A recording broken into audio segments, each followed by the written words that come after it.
Hey guys, Samurai here, back in with another video, and it has been a while since I have done a non-series related video, like a long time, and a tag video no less. I think the last time I did a tag video is between the Wants to Battle tag, it's the Wants to Battle tag of 2022 when I first came back to YouTube. But yeah, with all that being said, I suppose I should get right to the chase. This is the video of the perfect / ultimate Ash Ketchum team.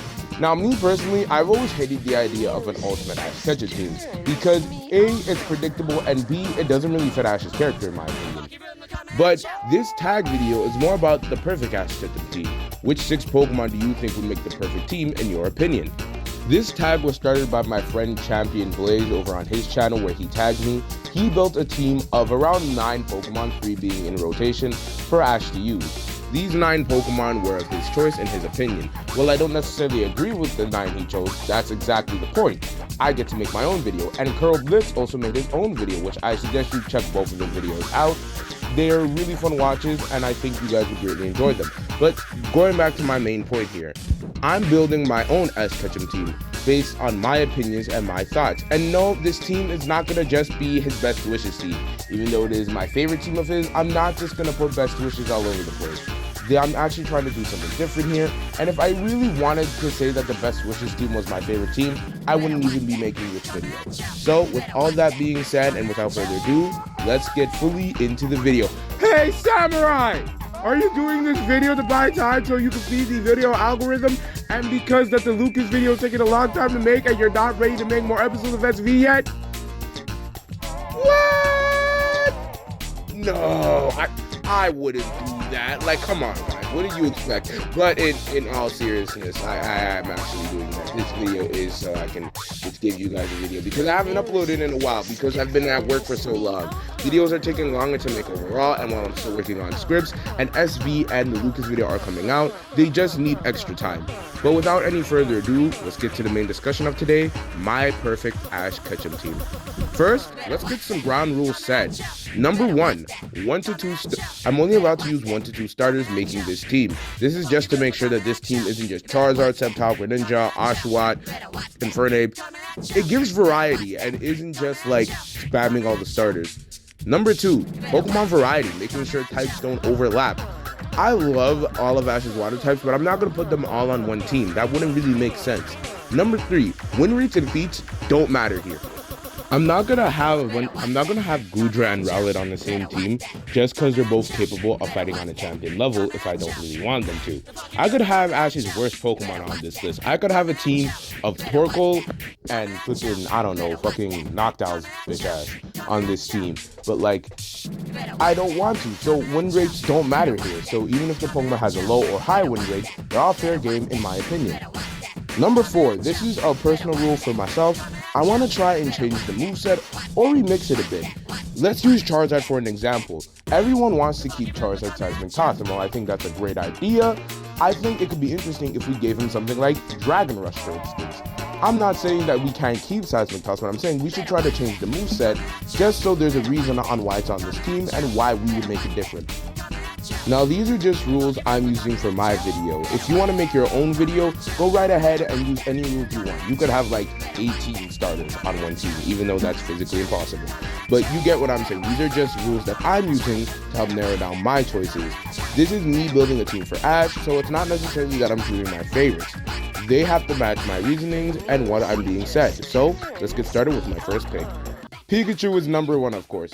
If water is wet, that means Ash will still have Pikachu on his team. He's instrumental to any Ash team. In fact, I would say that he's the linchpin if an Ash team is good or not. This Pikachu has to be on this team for all the reasons I've been said, not to mention my Ash team will focus on different body types and Ash's unorthodox battle style. All the Pokemon here will amplify that. Now with Pikachu, its moveset will represent that. But first, his first move is Thunderbolt. It's the go-to signature move, and that's always reliable. Like, Ash's Pikachu not having Thunderbolt kind of feels weird to me. But I think an interesting way we could do this is that Ash's Pikachu would use this move, something akin to electrokinesis. He'd be able to shape the electricity into arrows, use it as a shield, and he would even be able to control it once it's released, very similar to Torterra's Stone Edge, being able to change its direction where it's fired. I think this would add a lot of interesting ways to how Ash battles and could definitely turn the tide of any battle he's in. Number 2, Play Rough. Ash is not known for his use of fairy moves or fairy types at all, but he is known for his love of the physical rush type moves, this being moves like Brave Bird, Aqua Jet, and Flare Blitz. And for one, Pikachu has Volt Tackle, but the issue with Volt Tackle is A, it has recoil damage, and B, it's another electric type move. While it looks flippin' sick, it offers little coverage, and when facing an enemy Pokemon, Play Rough kind of solves those issues and problems. I could see moments where Ash is fighting a powerful Dark or Fighting type and dealing with them with a super effective hit. And Play Rough, visually, I just imagine it would be a pink Volt Tackle. Luring the attack of the Pokemon that it's used on as well could offer a great advantage. Number 3 is Surf. Now this one's a bit odd, but you gotta have to hear me out. Pikachu's biggest weakness is the ground type. But what's ground type weak to? Water and flying, but that's besides the point. Surf is a strong water type move, as strong as they come. Not only does it deal massive damage, but we know water conducts electricity, which means that Pikachu could also use his electric type moves through the Surf and it would pass through with little interception. Number 4, Dig. Lastly, another big issue that Pikachu has is Pokemon with abilities such as Motor Drive or Lightning Rod, which is a big issue for him, but he could easily use Dig to mitigate this. Using his tail to drill into the ground and hit Pokemon like Electivire or Jolteon could easily help turn the tide of battles, not to mention he could make a system of tunnels with quick evasion. This is my Pikachu moveset, and I think it amplifies Ash's unorthodox battle style. Nobody's going to expect a Pikachu to use both Surf and Dig. But let's go on to my second choice, Lycanroc. Now, time for a fairly popular pick among fans. Ash's Lycanroc is often given the ace title for Gen 7, and I somewhat agree with this. It had a rival with the main game rival being Gladiion's Lycanroc, but it also was featured in the finals of the Alola League, giving Ash the win. However, I chose him because of his impressive battle style. Using the Brute style of the Midnight form and the Blitz style of the Midday form could make a formidable opponent for any trainer. But with all that being said, let's get into the moveset. Number 1, Counter, his most famous move. It's known for helping Ash win the Alola League, but I feel like we're only scratching the surface of what it can do. Using it in combination with the second move could make for an ultimate technique. This being number 2, Accelerock.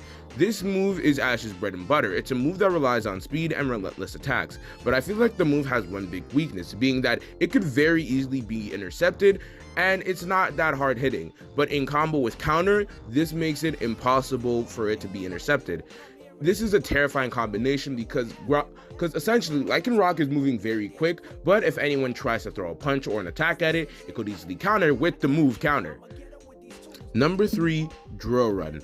Now, leading into the midday battle style, we need a quick move that hits hard.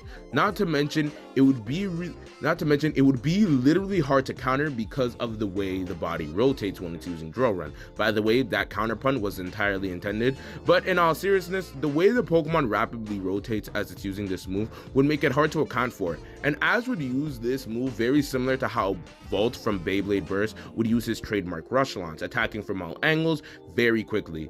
Number 4, Close Combat. Now we're going back to the Midnight form of its biology. But we know that Ash's Lycanroc has this kind of aggressive mode with its red eyes, and I felt like giving him a fighting type move would be a natural fit. It could also combat with the move Accelerock, giving for speed hand-to-hand combat, or I guess would be paw-to-paw combat, but it would be a great addition nonetheless. But let's get into number 3. Number 3, the starter of the team, Totodile, but really it's evolving into Feraligatr. One of the things that Blaze said we could do in our videos is that if we so choose, we could choose to evolve any one of Ash's Pokemon, and I figured Totodile's a good choice. Now here it's coming out of left field for me, the token Johto hater, but with my team having different battle styles and different body types, I feel like Totodile kind of fits this. Along with evolving into Feraligatr, it could truly offer some true power here. The reason why I chose Totodile is because of its unique battle style. I felt like it was gravely misused in Johto, to the point where I think if Totodile was introduced in either Hoenn, Sinnoh, or Unova, he would definitely have an arc featuring around this battle style getting more fleshed out. You guys all know what I'm talking about, his trademark dancing. His trademark dancing is one of the most noticeable things about Ash's Totodile and what separates him from most people. With putting this on a larger scale with Dragon Dance is a recipe for a brand new ace, and let's get into his moves for this new ace of our team. Number 1, Dragon Dance. I already mentioned it earlier, but now in the current generation of Pokemon, we have a lot of dance-based moves that are more common than ever. Now, if you know Ash's Totodile, again, simple case of 1 + 1 = 2, and the 2 in this case being for Alligator getting a boost in speed and attack to aid tremendously, not to mention how Ash could evade and throw off enemies with this Dragon Dance kind of strategy, I think is a perfect new addition for our dancing Alligator. Let's get into number 2. Now, this one is going to need some explaining on my end. Now, if you recall the Diamond and Pearl movie Rise of Darkrai, Piplup can be seen fighting its evolved state Empoleon, and the two eventually do clash with the move Drill Peck and Whirlpool. Now, the reason why I'm bringing this up is because the way Piplup used it was a spin type variation of it, and I thought going into that, I'm essentially giving Feraligatr Spin Jitsu. Yeah, that's essentially what I'm doing, but it also mimics multiple dance moves that have spin. That would, along with the speed of Dragon Dance, it would allow him to send his opponents crashing everywhere and make him virtually unstoppable here. Number 3, Stomping Tantrum. Now, this move is here for 2 reasons. The first is a reference to dance styles such as step and Irish foot dances, along with the most famously tap dancing, which is perfect for a reptilian performer. But a second reason is that it will stop opponents from gaining focus. After hitting them with a move such as Whirlpool, they would likely try to gain their ground, but with a Stomping Tantrum, it would make the ground uneasy and incredibly hard to focus. And finally, number 4, Thrash. Now, there's a couple of reasons why I went with Thrash as opposed to Outrage. First, we already had a Dragon type move, so the 2 Dragon type moves would feel redundant. Another thing, it's another reference to dance culture and music in general. The second reference, this being mosh pits, known for where people thrash about in a concert. Typically this happens in rock concerts, but nonetheless, I figured that it was a good mention to have here. Along with that, I think you could perform the move like some sort of breakdance. I'd imagine he would perform some cool breakdancing moves. I don't know, maybe he'll pull out a windmill, and it will cause unpredictable amounts and deal huge amounts of damage. Now let's get into number 4. Glalie. Now it's time to talk about one of Ash's most underrated Pokemon. And if we're talking about unique body types, Glalie is quite literally just a head. But, like, it makes for an interesting battle style at least. Along with some unique moves that could occur, along with Glalie's personality being a prankster, I could see it meshing well with Feraligatr, with 2 happy-go-lucky Pokemon, and again, bringing back his prankster personality from when he was a Snorunt, could basically make for an Ice-type Gengar. It practically wraps itself, but let's get into my reasoning with the moveset. Number 1, Double Team. Now, this is a move it actually had in canon. Now, it's a simple one, but I'm still gonna have to explain it. One weakness that Glalie sadly has is that it's not particularly fast, and Ash uses a lot of speed type Pokemon that can move very fast or have a lot of agility. Glalie ain't one of them, but Double Team could easily support this. Double Team would allow Glalie to evade much more easier and would basically make it harder to hit, supporting his lack of speed. But it could also play into the prankster personality with him making multiple copies of himself and playing pranks to confuse the opponent. But it could also be in combination with the next move being Gyro Ball. Now here's one I'm surprised that they never tried to use in MPM with Glalie. It felt like an upgraded version of his already powerful headbutt, but with Double Team it could do some serious damage if not accounted for correctly. Imagine a bunch of balls spinning at you at rapid pace. It would be impossible to dodge at least one of them. They would definitely get hit. And number 3, Foul Play. This move plays the opponent's power against it, kind of like a dark counter, but I could see Glalie fighting taking critical damage only to fake that it got hurt and then hit the opponent twice as hard. My overall idea with Ash's Glalie is making him a wild card, a Pokemon that's hard to account for most opponents, and I definitely see it using its prank, like its prankster personality, very useful here. Number 4, Ice Fang. Now, I had a hard time dealing with this one because we have like a plethora of ice moves that Glalie can learn. We have his ever iconic Ice Beam, the unique Freeze Dry with interesting effect, but then I realized Glalie has a Mega Evolution, and Ash with the Mega Glalie isn't often talked about. But realizing that the Mega Evolution focuses on his jaw, it's a pretty obvious answer. There's not even any like unorthodox way he could use it. It's just quite literally Ice Fang that would be amplified by the Mega Evolution. Number 5, Leavanny. Now here's a super underrated Ashmon, very similar to Glalie, being the grass and bug type Leavanny. This is one of my favorite Ashmons, and one that goes hardly talked about.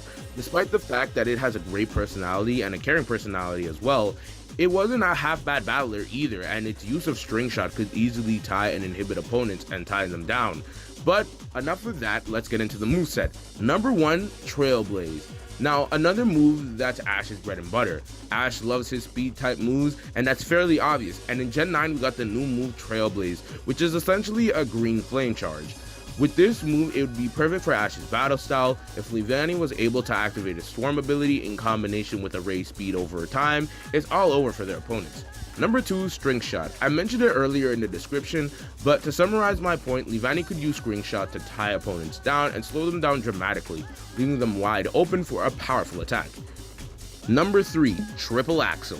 Now, one thing about these movesets that I have to consider is type diversity, along with the way the Pokemon moves, and I think that one thing that solves this problem is Triple Axle. It's a kind of figure ice type move. Figure ice skater type move, I can't speak. But Ash's Leavanny is pretty graceful from what we saw. This was highlighted in the battle it had with Sog.